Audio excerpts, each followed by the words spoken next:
Now, if the law enforcement officers are doing what they're trained to do, while they're doing what they're trained to do, if you have heart complications that you end up dying because you're being restrained, in my opinion, that's not the police officer's fault. If I'm holding them with all my might. Hey, now while I'm holding that person and I'm holding them while they're struggling to get away, they end up dying while I'm holding them. Is that my fault? Then that's pretty messed up. Criminals are put above law-abiding citizens. You have police officers who are just trying to do their job. Had I not been resisting, had I just complied, had I not been on drugs, had I not tried to pay with a counterfeit bill, and we see in the documentary from Candace Owens, if I would have just said, okay, my bad, I shouldn't have tried to pay with this counterfeit bill, let me go on my way, I don't think they would have called the police. The law enforcement officers are doing what they're trained to do. While they're doing what they're trained to do, if you have heart complications, that's not the police officer's fault. There's no way that black people can be racist. But somehow, black people who don't have power can be anti-Semitic. Now, how can black people not be racist, but they can be anti-Semitic? Do black people have power over Jews? Make that make sense, ladies and gentlemen. Whenever there's a white person that raps, if they wear braids in their hair, they're culturally appropriating black people. But when you see black people walking around, especially black women walking around like this, is this the way that black hair naturally comes out of a black woman's head? No, it's not.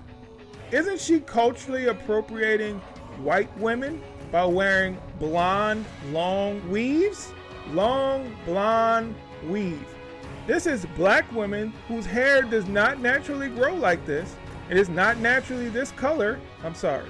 You can't have this double standard where they can't copy from you, but you can copy from them. Make that make sense, ladies and gentlemen. Hello and welcome. My name is Witty G, and I want to say thank you for joining me today. So I was scrolling on Instagram and I saw that Kanye posted something unhinged, of course. So I was like, all right, whatever. I'll go check out the Instagram post, see what it is. I'm not gonna like it. Not even gonna. I don't follow Kanye. I just wanted to see the insanity. What's more insane than a Kanye post? The Kanye post comments. So I went down there and I'm scrolling, seeing lots of people amping him up, which is awesome. We love to see that. And then I see this comment from someone named the Right Wing Angel. And I was like, okay, well, with a name like that, you gotta be posting something kind of nuts, right? So I go to his page, and yeah, what I found was very interesting. I had to show you guys, so I thought maybe today we could just check out a few videos and laugh about it, discuss some of the stuff that he's talking about, and how some of it is damaging, but also mostly laugh about it because he has a pretty fun page, I would say that. It's pretty exciting. I love the bold red text and the really the meme heavy stuff. Really great. Lots of misinformation too, which is really cool. Let's get right into it. Oh, and you might be wondering why I'm wearing this bonnet. It's not only to keep my hair together, because you gotta take care of your hair when you have long hair, or if you have short hair, you should always be taking care of it. No, it's because of something you'll learn later, so stay tuned. Okay, so I wanted to start us off with something kind of easy, something that just like ease us in, really just not get too crazy, and that's this video. What does diversity really look like? I don't know. I think diversity looks like the Muppets. We see various different characters, and for the most part, they all get along. They have adventures. They grow together. Like that is, I feel like that's the ideal version of a diverse world. Everyone is able to be themselves, and people love them for who they are. They adapt, you know, because like everyone, you know, with interpersonal relationships, every one of them is different. So I don't know, that's the perfect world to me, in my opinion. But okay, let's see what this guy has to say about diversity. And of course, it's talking about The Little Mermaid. So if you know anything about the controversy around the new Disney movie that's coming out, you'll probably see where he's going with this. Let's check it out. Today, you can see that a lot of the casting, it was like forced diversity. When you look at a movie and you see like half of the cast is black and half of the cast is white, is that realistic to the demographics of the United States of America?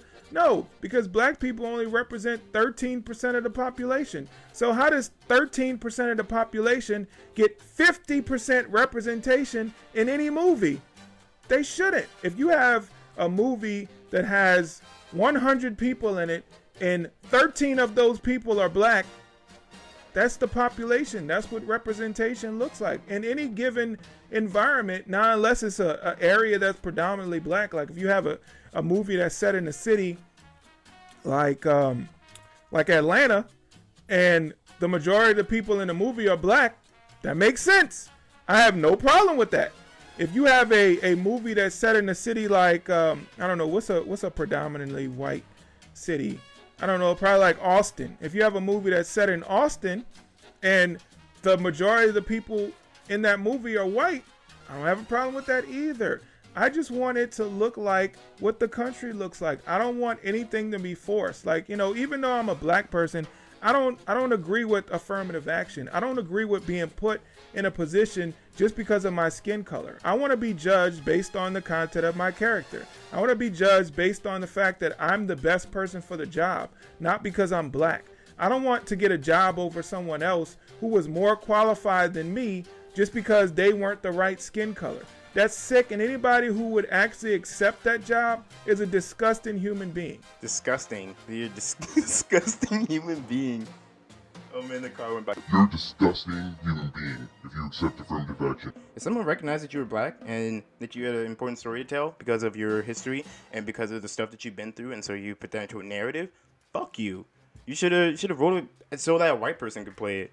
What are you doing? Also, I love the idea that if a movie has, we need 13% in every business. If you're working at a bakery that has only 12 people, make sure that only 13% of those people are black. Say that you want your friend to join, okay? And they're black, okay? You gotta fire someone. You cannot have more than 13% of black employees. And if it's like a decimal, you gotta start cutting limbs. You have to, because that's the rules. We have to accord everything to the U.S.'s population percentage, which I was looking at this, and turns out the stats are correct. There are various statistics that came up, but they were all around the same ballpark, with white people being the majority. Thank you, colonization and slavery.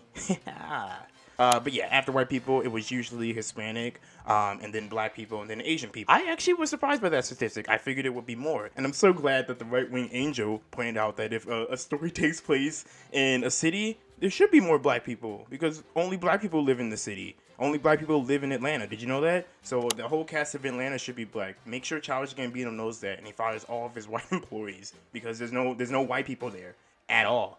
And all of the black people in Austin need to move out. You need to go to Dallas. Even with that statistic, though, it does really bother me that he's talking about the fact that there's only 12% or 13% of black individuals in the US. Like, that isn't a lot of people, and that, like, a lot of people won't relate to this. And it's so weird when conservatives complain about diversity and how it's, like, not a strength, and that the races, like, need to be, like, isolated, or, like, we don't need to talk about this, when it's, like, you're just, like, holding off on parts of the story of different cultures. Like, they act like there was only white America and that all the other cultures were brought here and they're fine now. You just, whatever happened in the past, just drop it. It's whatever. As if those don't have repercussions or anything. And they act like diversity isn't a strength. Like, take the computer, for example. That wasn't made by one person. That wasn't even made by one group of people. It was made by the use of various different technologies from all across the world over millennia, various technologies that have grown through the use of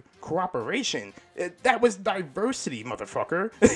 It's also so frustrating when people complain about diversity from this angle, like in movies and video games. Like, do you know the reason why there's diversity in those? It's for realism is, like, important, sure, whatever. But more importantly, it's about getting people to see the movie. If a black person does not see a black person in the movie, we're already like, I don't want to see that. Why would I want to go see that? Unless the premise is good, I might, but, like, if there's no black person, then I'm gonna be like, why am I here?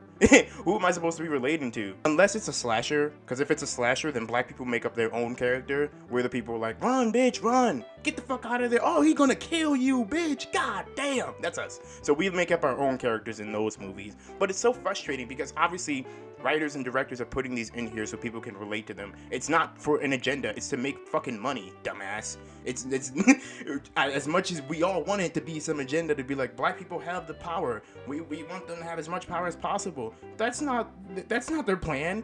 They know that people will watch the movie when they see characters that look like them in it. I do somewhat agree with him, though. Forcing diversity into a story is wrong. It often makes the story worse, and usually it's done with a remake, which is already a dumb idea unless the original movie wasn't good. So having just a black protagonist or a gay protagonist doesn't change the story. It just is the remake with a gay protagonist or black protagonist. That's also why we're starting to see a wave where like there's more of the character's background put into their story. So it feels like it's not just a straight up remake, because now they're adding like cultural aspects to the story. That's like my biggest problem with the new Disney remake for The Little Mermaid, is because it feels like a forced remake. No one was really asking for The Little Mermaid, but I'm so happy that the actress that is playing her is doing this role. I think that this is going to be awesome and she's going to be a phenomenal singer. The only problem I have is, why is this being made? Why are we remaking stories? Because we should probably be investing in making stories that are attuned to maybe a Black Mermaid. Maybe we can make a whole different series that is different from that. But once again, this is all about making money. This is all about getting people in the theater so that they can go see this. It's not really about the representation. Personally, I feel that all of this was a great marketing tactic. You remake this movie that no one is really excited about, but there's a black girl playing it, and you know how angry people on the internet get when there's a black girl playing a role that was played by a white person before.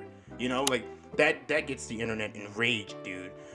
look at the Lord of the Rings or Star Wars. People hate that, and I don't know, it seems a little racist to me. I don't know, maybe that's just me, but it seems a little racist. Either way, I think forcing this is incredibly stupid, but we should never denounce the magic of seeing someone who looks like you on the big screen. There's real magic in seeing someone like you playing a part that you would like to play, or just playing it well enough that you're like, that's beautiful. Moments like that literally become foundational to people. Those moments are things that they remember and that they hold true to themselves throughout their entire life. There's a great documentary by OK Stories that talks about a complete psycho who was heavily inspired by the Green Berets, a movie that featured John Wayne. There's also a book called Jesus and John Wayne that talks about the importance of John Wayne, the movie star, and how we push Christianity throughout the country through him being a Christian. Once again, the power of movies is very, very strong, which is why representation is so important, because if we can get good role models on the screen, then we can make good role models in real life. It's not like magic in real life, but if people have good people to look up to, then they have something to aspire towards. That still means that there needs to be good parents, there still needs to be people in their life who are looking to make it better, there still needs to be some safety ground so they can support themselves. But don't act like media doesn't play a big part in the growth and success of children, and the growth and success of people in general. Alright, next he has this post that reads, Disney movie featuring openly gay teen set to lose $147 million after massive box office flop. Okay, so he's tying into that Disney hate for their support of the LGBTQ plus community, and once again complaining about representation and hoping that Disney would burn to the ground. I mean, I do too, but mostly for the remakes and their lazy business practices and holding monopolies on lots of franchises and companies and burning series to the ground. But this guy is pissed because of gay people. I don't know, I guess we have different priorities, I guess. Also, this film isn't failing because of a gay person. Like, I don't think that's how movies work. This film is failing for the issue mentioned before. Remakes.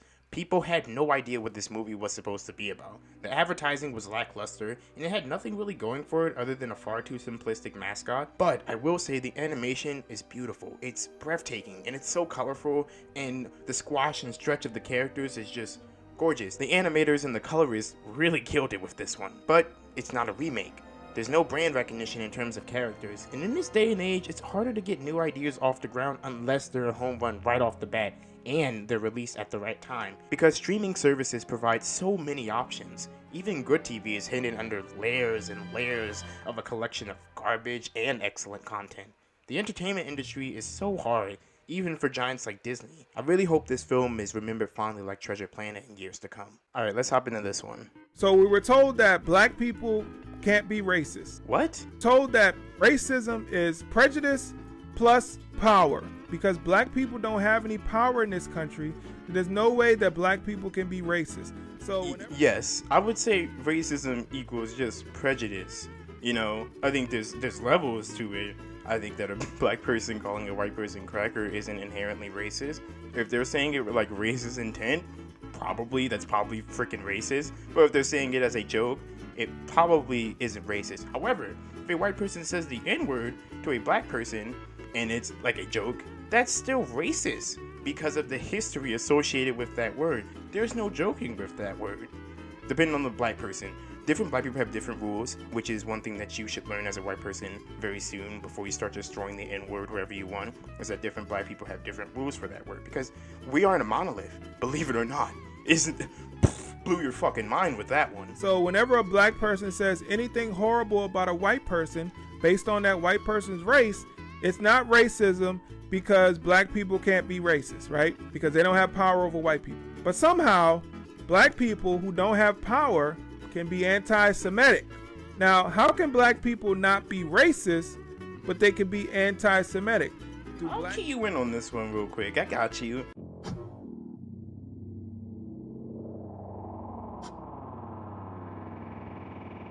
So the reason that works is because, once again, this deals with history, and you may not know a lot about history. You are wearing a masculinist shirt, or whatever that says, so I don't think you know a lot about anything, but Jewish people have historically been ridiculed.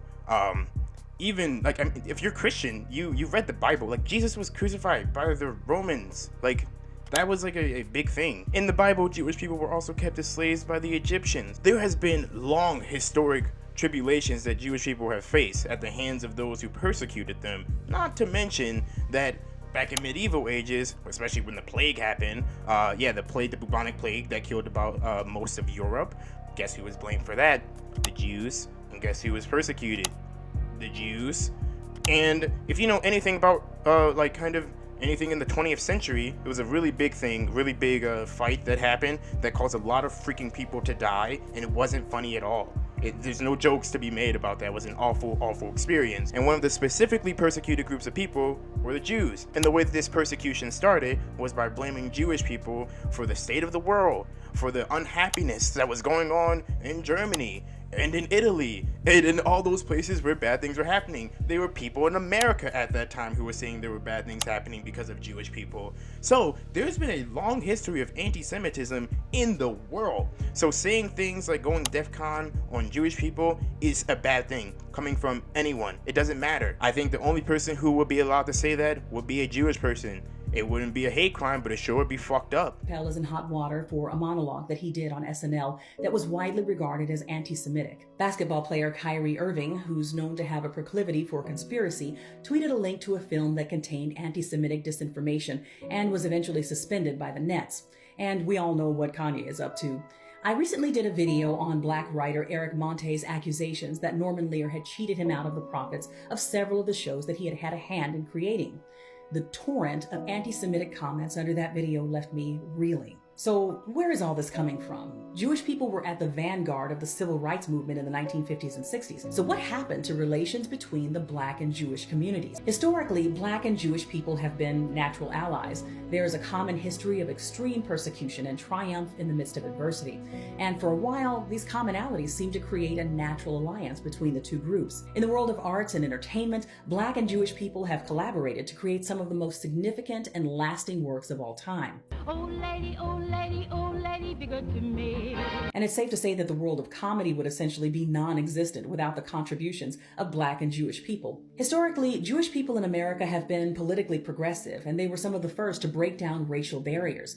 During the initiative to register black voters in Mississippi in 1964, which came to be known as Freedom Summer, more than half of the lawyers that represented those civil rights workers were Jewish. 2 Jewish workers, along with a black man, were murdered by the Ku Klux Klan for their participation in that movement. But there's a general feeling that relations between the two groups began to sour in the late 1960s. Many hold the black nationalist movement responsible for this shift. Leaders within the Nation of Islam, in particular, espoused explicitly anti-Semitic views and promoted very dangerous ideologies around the origin of the Jewish people in America and the threat that they represented to black people. This anti-Jewish fervor within a certain segment of the black community is seen by many as the beginning of the end of the black and Jewish alliance. But there's more to the story than that. When Jewish people began to migrate en masse to the U.S. in the late 19th and early 20th centuries, they, like Polish and Irish immigrants, weren't seen as white in the U.S. That was a designation that was strictly reserved for Anglo-Saxon Protestants.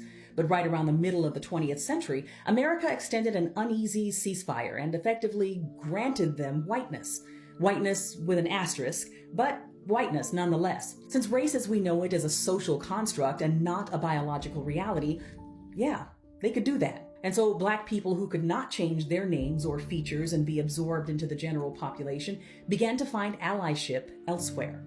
The shifting political tides contributed greatly to this as well.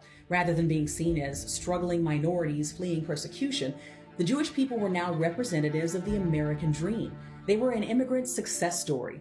But by the late 1960s, the United States, and specifically the black community, was becoming more aware of the Palestinian struggle. It was only a matter of time before the Nation of Islam began to loudly assert that Jewish people in America were complicit in the oppression of Palestinians. And black folks identified with that struggle. Now, there are two realities that we need to be able to hold simultaneously. Number one, the Jewish people belong to an historically marginalized group that has been systematically persecuted for simply existing for thousands of years. And number two, for the last 70 years, Jewish people have been a part of the dominant racial caste in the U.S.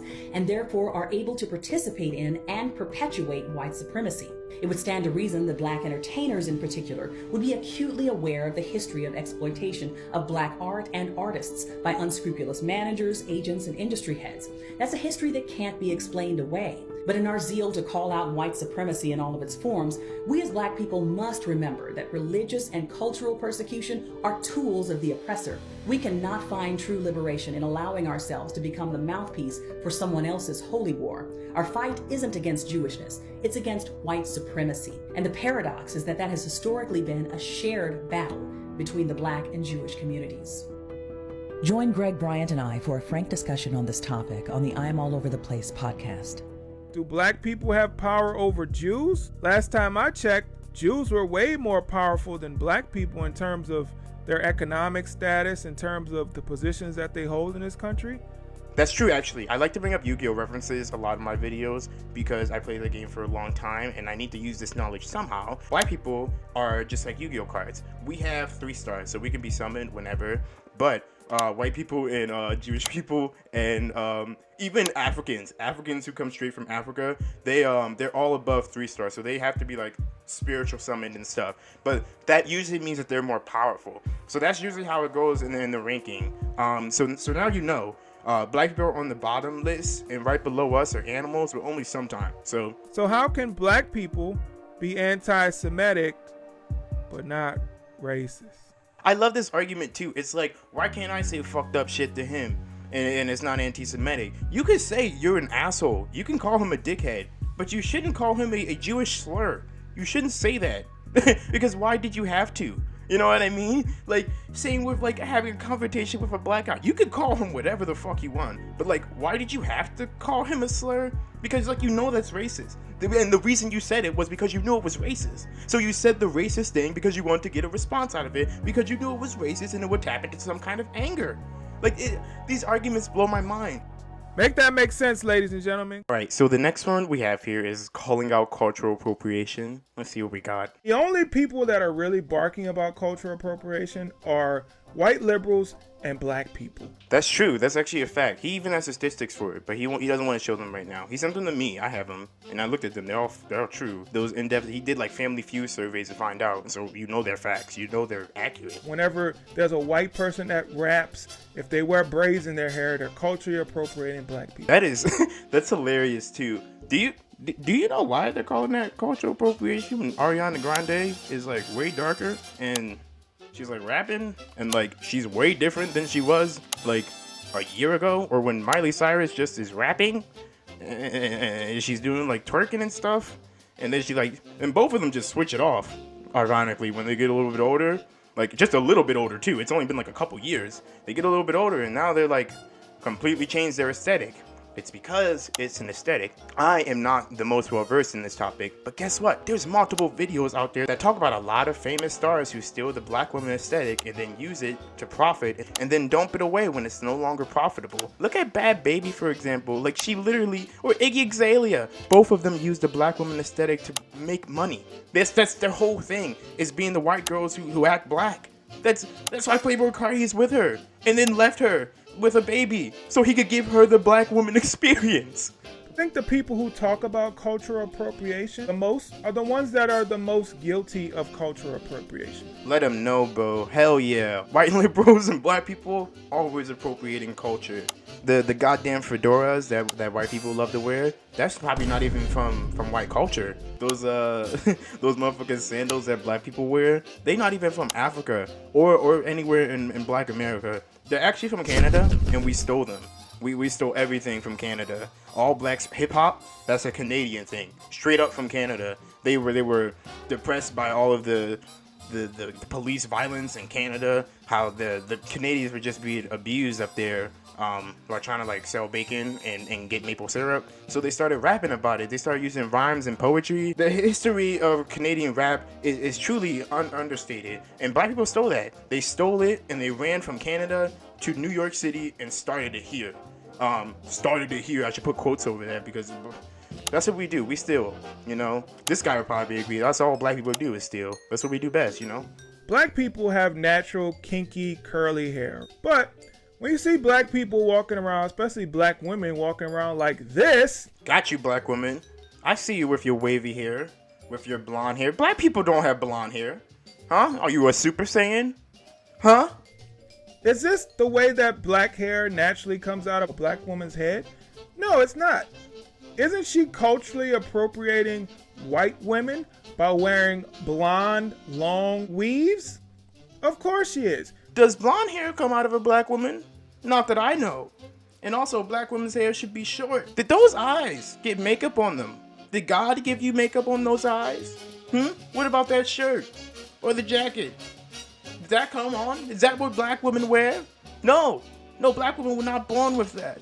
Black women were born naked. You should be naked all the time. Naked in the size of an infant. You should be in your mother's stomach all the time. Stay in the primordial, stay in the first level of your growth. Never go from there, okay? Do not expand, do not change, do not get tattoos because tattoos are an extension. You're culturally appropriating indigenous culture, okay? Do not straighten your hair, okay? Because straight hair comes from the people of the Caucasus. The people of the Caucasus have straightened their hair to keep themselves warm because the curls allow for air to go and ventilate, which is good for when you live in the hot of the African safari, where all Africans live in the safari with the animals.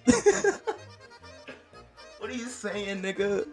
But you see it every single day. Look at all these photos. Look at all these photos. Long blonde weave. Isn't that cultural appropriation, ladies and gentlemen? If you're gonna say that if a white woman wears braids in her hair, which anybody can get braids, that's cultural appropriation. Why wouldn't this be cultural appropriation? This is black women whose hair does not naturally grow like this.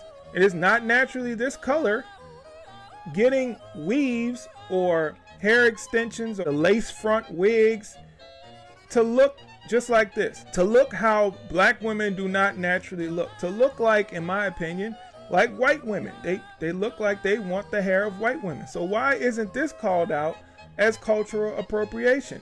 If you want to call out white people for culturally appropriating black people, then you can't do this to your hair. I'm sorry. You can't have this double standard where they can't copy from you, but you can copy from them. I don't even want to like address this point like seriously because this is dumb.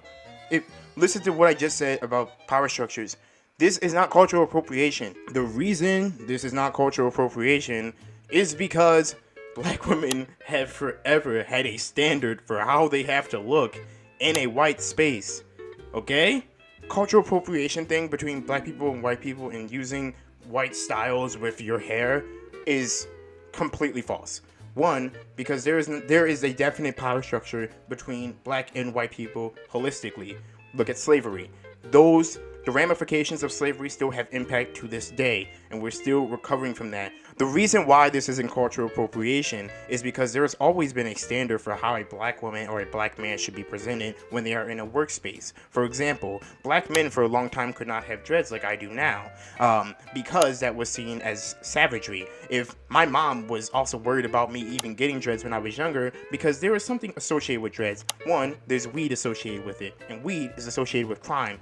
Like the same thing with hoodies back in the day. How if you wear a hoodie, look at Trayvon Martin and how that made him a target. A hoodie was seen as basically a sign that you were probably going to do a bad deed, and especially if you're a black person in a hoodie. And back in the day when you got into business as a black person, they wanted you to have a very unified haircut. They also wanted you to have just a mustache, no beards, back in the day.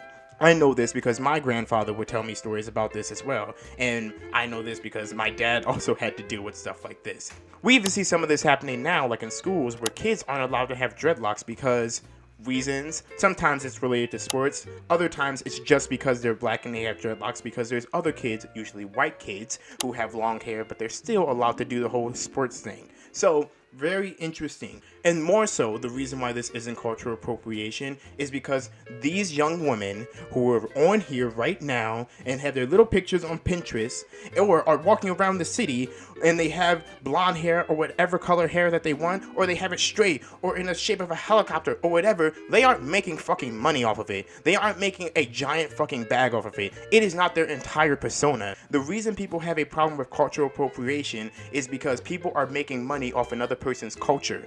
They are benefiting off of that culture without ever realizing what that culture has been through, or trying to understand it, or trying to live through it, or trying to get the acceptance of that culture to say, yeah, you're cool to rock this style. All stems from this idea of no communication. Okay? Because back in the day, we're going to go back to history again, with colonization, that shit was no conversation. It was just straight up attack, and then taking what was theirs, and then getting rid of them, which happened all across the world. And then you know what they would do? They would take the crops from there and they would bring them back to Europe and sell them for more money, instead of saying, oh shoot, we can make a little trade thing. You sell them to us, we sell them to them, and then we go halvesies. No, they weren't trying to do that. They were trying to make a bag. They were trying to get as much money as possible. And now you're saying that shit is happening here with regular women wearing whatever hairstyle they want? Shut the fuck up. So this is the penultimate one. Did George Floyd cause his own death? Okay, let's do it. Now, if the law enforcement officers are doing what they're trained to do, while they're doing what they're trained to do, if you have heart complications that you end up dying because you're being restrained, in my opinion, that's not the police officer's fault. Okay, guys, so if you get punched in the face, right? You get punched in the face. It hurts a lot, but, you know, you also have asthma, and you happen to have an asthma attack, that's on you. You shouldn't have had asthma, dumbass.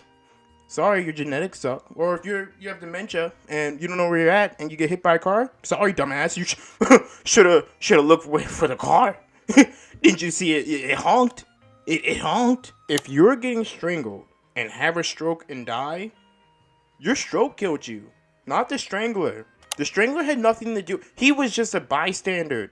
If I'm restraining somebody, say they tried to rape my child or molest my child, I get them off my child and I'm holding them. Hey, you can't do naughty things like that, okay? That's not okay. You sit down right here, mister, in this little tiny chair. You think about your actions.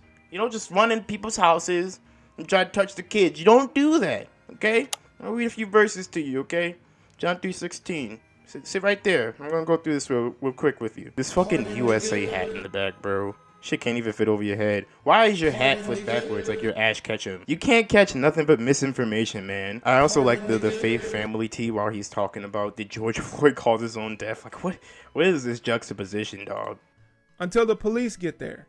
I'm holding them with all my might. Hey, stay here until the police get here. You need to go to jail for what you've done. And I don't want you to get away with this so you can do this to somebody else. Now, while I'm holding that person has heart problems, right? And I'm holding him while they're struggling to get away. They end up dying while I'm holding him.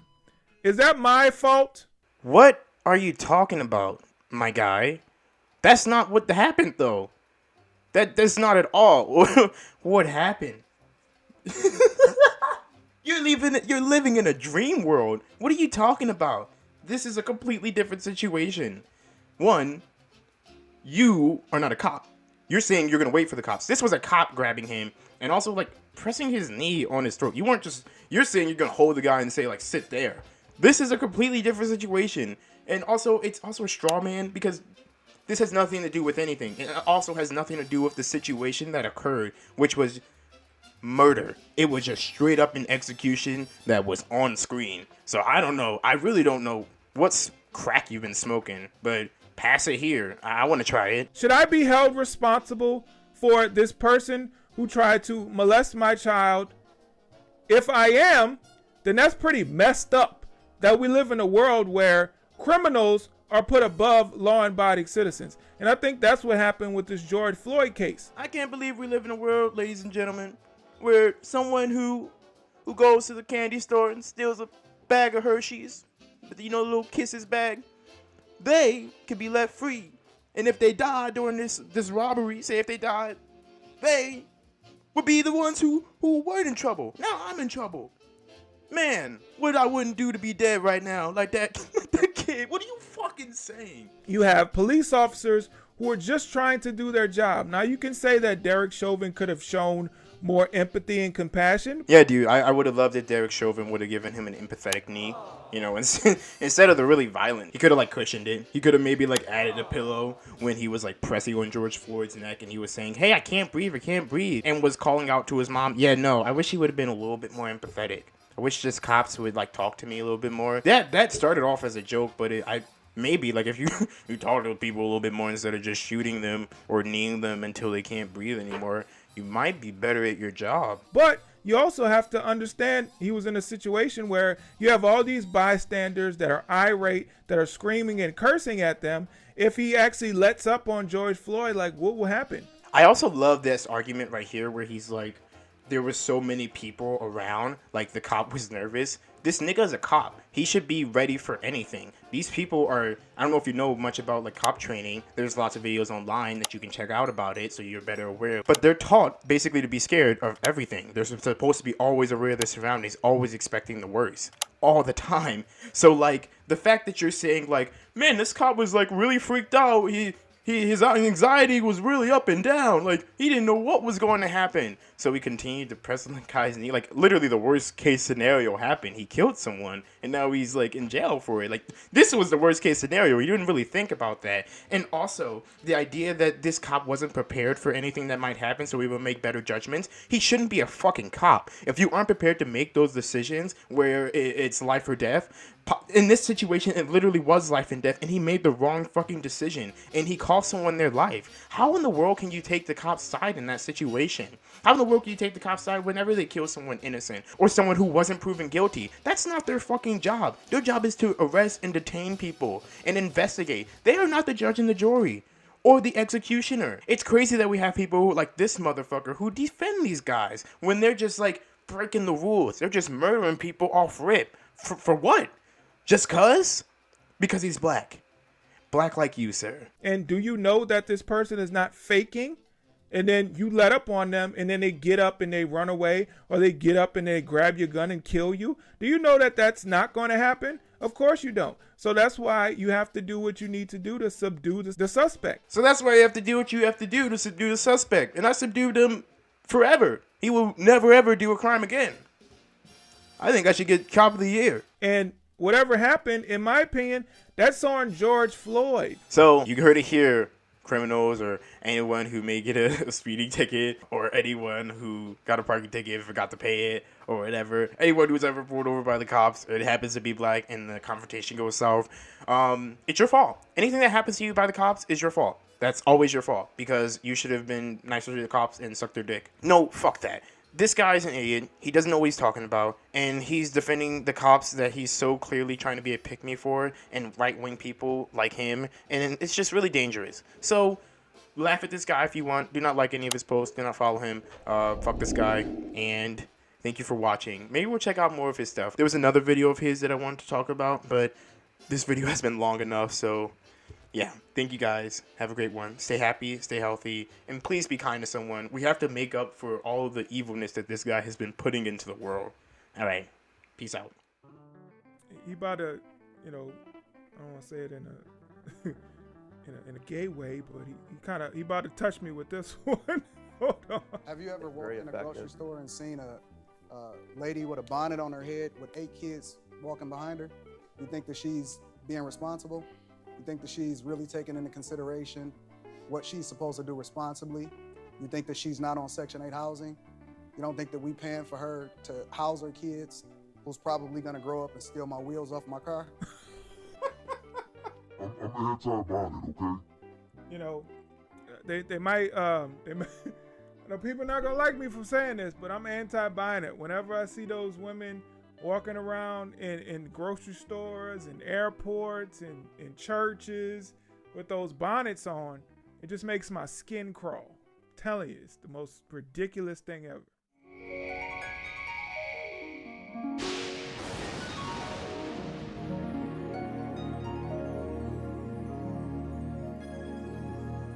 My stars and garters, President Ronald Reagan, my hero. Is this heaven? Oh, not just heaven, Ruckus. White heaven. You see, there are many different types of people, Ruckus. So God created many separate but, well, for the most part, equal heavens. You don't say.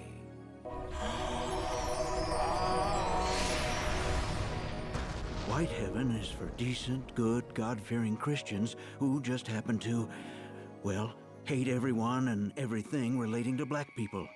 That means no Muhammad Ali, no hip-hop music, and no f***ing Jesse Jackson. What about Whoopi Goldberg? Nope. Oh, this is heaven.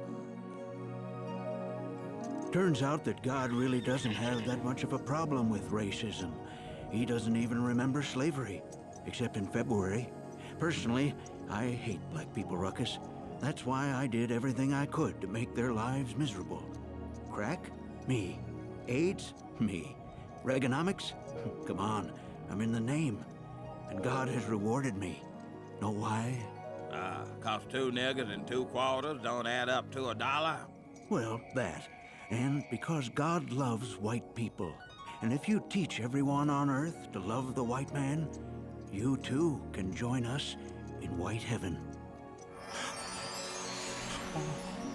Oh, praise white God.